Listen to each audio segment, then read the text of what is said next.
Eureka, avec Viteos, toutes vos énergies.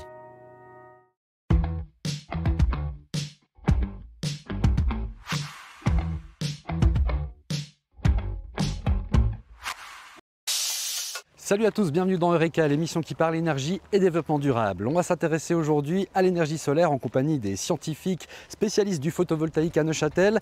Neuchâtel, place importante dans le domaine. On verra d'ailleurs que l'EPFL et le CSEM ont établi un nouveau record du monde d'efficience énergétique sur une cellule solaire. Alors est-ce une bonne nouvelle pour la Suisse, menacée par les pénuries d'électricité notamment? Nous allons tenter de répondre à cette question et à bien d'autres.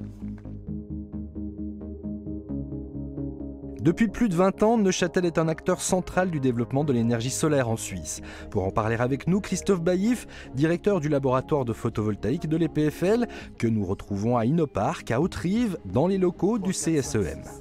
9, 10, 20 x 0,7, 14 volts. Christophe Baillif, est-ce qu'on peut dire que Neuchâtel est un peu le temple solaire suisse ? Alors certainement que Neuchâtel est connu comme un des hauts lieux de la recherche et du développement de les technologies photovoltaïques en Suisse. Pour une bonne raison, ça fait pratiquement 40 ans qu'il y a des recherches dans ces technologies à Neuchâtel, avec de beaux succès, des transferts de technologies, d'abord pour les couches minces en silicium, et puis plus récemment avec aussi le développement de technologies en silicium à très haut rendement, qui sont en fait les seules à être commercialisées au niveau de la fabrication des cellules en Europe, avec le groupe Meyer-Burger, avec des modules photovoltaïques innovants, blancs, colorés, aussi de première mondiale, avec bien sûr des montres photovoltaïques, etc., etc. Donc il y a un ensemble de résultats qui font que Neuchâtel occupe, on va dire, une bonne place sur la carte et aussi reconnu internationalement grâce aux pratiquement 120 chercheurs qui travaillent à l'EPFL et au CSEM à Neuchâtel dans cette thématique du photovoltaïque et de la gestion de l'énergie et bien sûr du stockage qui va avec le photovoltaïque. Comment se fait-il qu'en 20 ans, cette énergie a pris une telle ampleur ? C'est relativement simple. Il y a 20 ans, un module photovoltaïque était pratiquement 2 fois moins efficace. Le module photovoltaïque standard, il avait 11% de rendement. Maintenant, on est capable de faire ici des modules à plus de 22% de rendement. Et surtout, le prix des panneaux photovoltaïques standards a baissé pratiquement d'un facteur 15 dans les 20 dernières années. Ce qui fait que le photovoltaïque est venu de facto pour les grandes centrales solaires la forme d'électricité la moins chère de manière absolument incontestable au niveau mondial. L'énergie solaire, alors on en parle beaucoup avec cette pénurie d'électricité qui nous guette. Est-ce que ce serait la solution ultime ? Le solaire peut beaucoup, mais il ne peut pas tout, en tout cas pas encore. Donc on a un énorme potentiel, même pour la Suisse, le photovoltaïque pourrait devenir pratiquement avec l'hydraulique la source d'électricité et d'énergie privilégiée, mais on a besoin de la complémentarité d'un certain nombre d'autres sources, de considérer l'énergie éolienne qui a un très gros potentiel, on le sous-estime et on ne l'utilise pas en Suisse, on en a besoin pour passer la période hivernale et bien sûr tout ce qu'on peut faire avec la géothermie, en particulier les pompes à chaleur, avec la biomasse, tout en préservant aussi ce qu'on a, par exemple pour l'instant en termes de nucléaire. Il faut faire attention de ne pas, on va dire, démolir le passé avant d'avoir vraiment assuré le futur. Mais oui, l'énergie photovoltaïque va jouer un rôle important. Et si les installations photovoltaïques ne produisent pas suffisamment de courant durant l'hiver, plusieurs solutions existent ou sont à l'étude pour améliorer cela. On peut aussi, grâce aux façades photovoltaïques, voire même au photovoltaïque alpin, et pourquoi pas dans le Jura, grâce à la réflexion de la neige, particulièrement sur les modules bifaciaux, productivité hivernale très bonne. Et c'est aussi quelque chose qui va être favorisé normalement dans le futur. En attendant, revenons sur cette performance remarquable réalisée par une équipe du PV Lab de l'EPFL à Neuchâtel aidée par des ingénieurs du CSEM. Ils ont conçu une cellule solaire capable d'atteindre un rendement de 29,2%, un record du monde préfigurant, selon les chercheurs, un passage à des rendements supérieurs à 30%.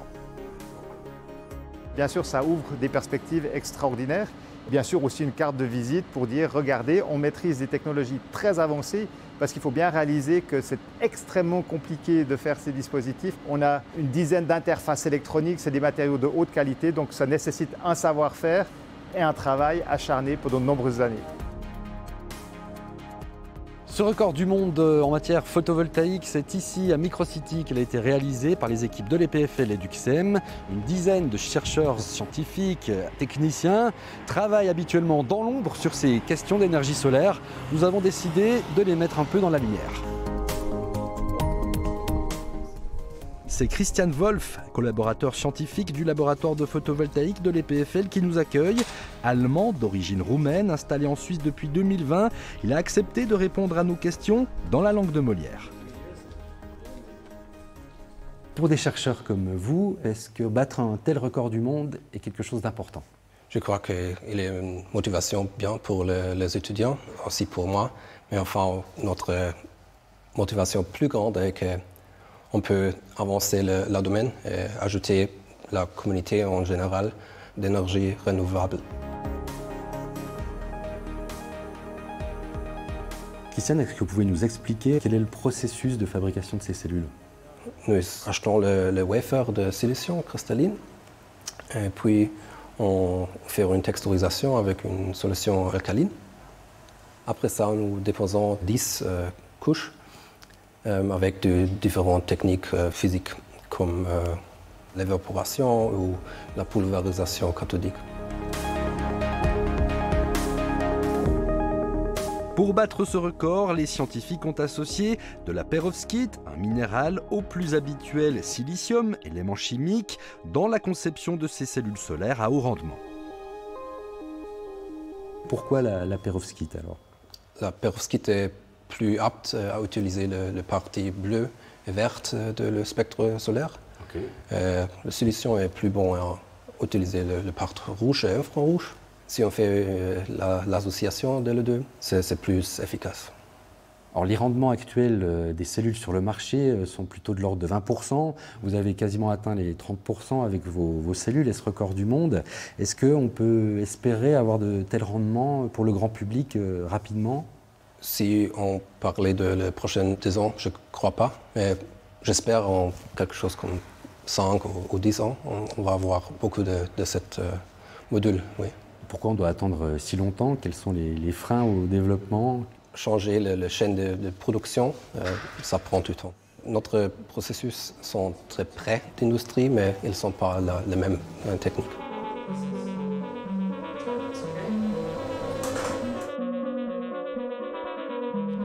Selon l'Office fédéral de l'énergie, 2021 a été une année record en matière photovoltaïque. La puissance supplémentaire installée a augmenté de 43% par rapport à 2020, ce qui représente une augmentation de surface d'environ 0,4 m² par habitant. Rappelons que pour le premier trimestre 2022, l'énergie solaire a fourni 6,5% du courant nécessaire en Suisse.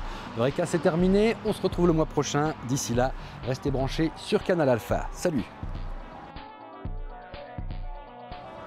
Alors attends, j'avais noté autre chose, excuse-moi. Ce qui représente environ